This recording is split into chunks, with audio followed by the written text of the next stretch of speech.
अस्सलाम वालेकुम dear students. उम्मीद है कि आप सब लोग खैरियत से होंगे। मैं मोहम्मद तौकीर आपके साथ और आप देख रहे हैं वन लेसन फॉर यू।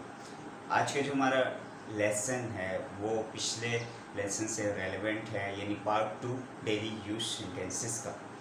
तो चलते हैं अपने वाइट बोर्ड की तरफ और देखते हैं कौन से डेली यूज सेंटेंसेस या डेली रूटीन सेंटेंसेस हैं हमारे साथ आज।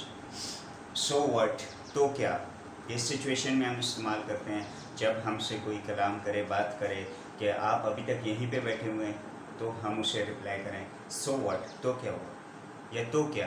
तो इसी तरह ये सिचुएशन पे डिपेंड करता है, इसे आप मुख्तलिफ सिचुएशंस पे यूज़ कर सकते हैं। इसके मीनिंग क्या है, सो व्हाट, तो क्या। नेक्स्ट हमारे पास it is very pleasant today, आज बहुत खुशगवार है, यानी आज मौसम बहुत खुशगवार है।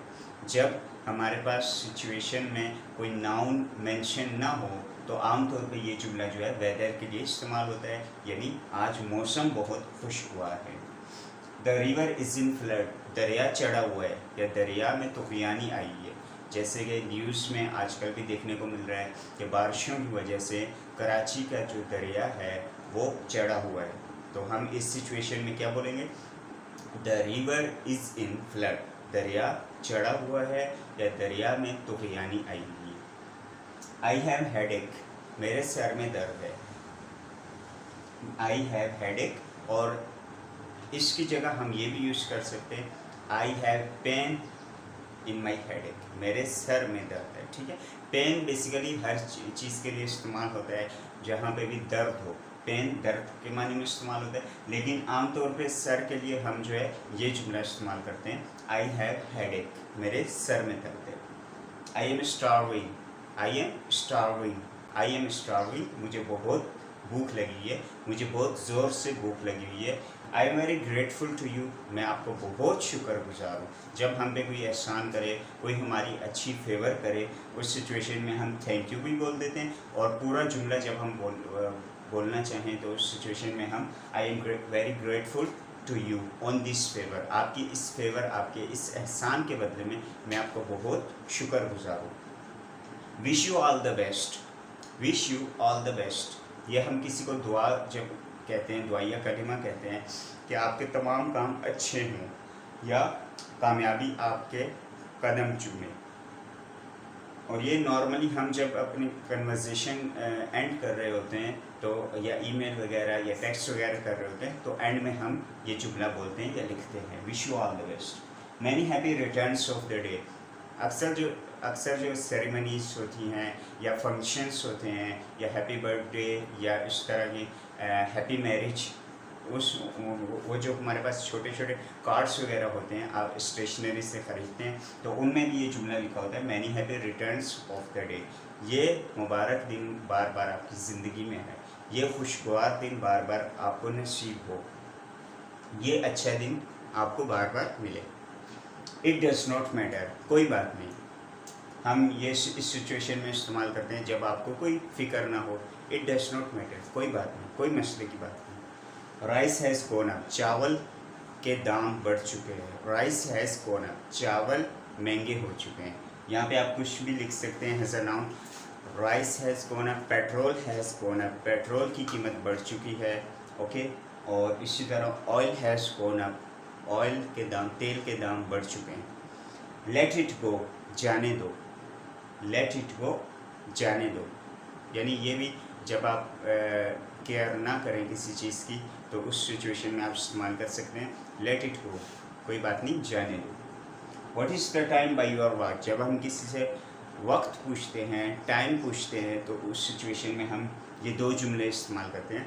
एक है व्हाट इज़ टाइम बीइंग, वक्त क्या हो रहा है, और जब हम किसी को बोलते हैं आपकी घड़ी में वक्त क्या हो रहा है तो फिर हम ये इस्तेमाल करते हैं what is the time by your watch, आपकी घड़ी में इस वक्त क्या बज रहा है या क्या टाइम हो रहा है। The house is to let, घर मकान के लिए खाली है।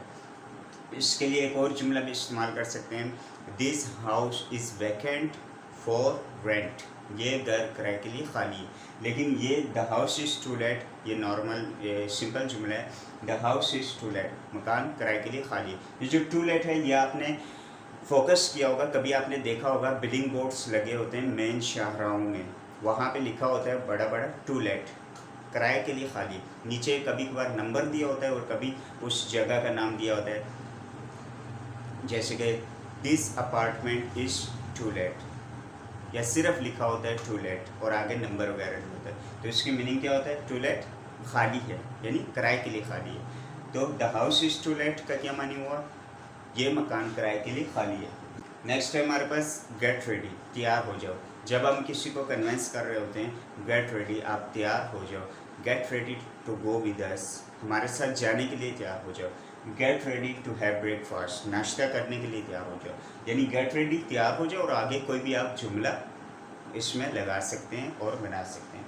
लेट मी गेट रेडी, मुझे तैयार होने दो। जब आपसे कोई कहे कि चलो तैयार हो जाओ, तो हम उससे बोल सकते हैं लेट मी गेट रेडी, ठीक है मुझे तैयार होने दो, ठीक है। लेट्स हैव अ चैट, चलो गुफ्तगू करते हैं, चलो बातचीत करते हैं, चलो गपशप करते हैं। ये बेसिकली है let us have a chat, चलो हम बातचीत करते हैं। और इसे हम शॉर्ट करके हम बोलते हैं लेट्स हैव अ चैट, चलो कन्वर्सेशन करते हैं, चलो गपशप मारते हैं, ठीक है। Now wind up our class, अब हम अपनी क्लास को एंड करते हैं, ख़त्म करते हैं। और जब भी हमारी कोई मजलिस हो रही हो, कोई क्लास हो रही है, कोई लेक्चर वगैरह हम सुन रहे हों, तो एंड में जो है हम ये जुमला इस्तेमाल कर सकते हैं, now we are going to wind up our class, अब हम अपनी क्लास ख़त्म करने वाले हैं, अब हम अपनी क्लास ख़त्म करते हैं। उम्मीद है कि ये सारे जो है डेली यूज सेंटेंसेस आपको समझ आ गए होंगे, और उम्मीद है कि इंशाल्लाह आप इनकी अच्छी तरह प्रैक्टिस करेंगे। अगर आपने पार्ट 1 नहीं देखा तो उसको भी ज़रूर उसका रिव्यू कीजिएगा, उसे देखिएगा, अच्छी तरह उसे समझिएगा, और इन जुमलों को अपनी डेली लाइफ का हिस्सा बना लें, उसमें यूज़ करें। इंशाल्लाह इस तरह आप जो है बहुत सारे इंग्लिश में अपनी इम्प्रूवमेंट ला सकते हैं। नेक्स्ट क्लास तक के लिए अपना ख्याल रखिएगा। अल्लाह हाफ़िज़, अस्सलाम वालेकुम।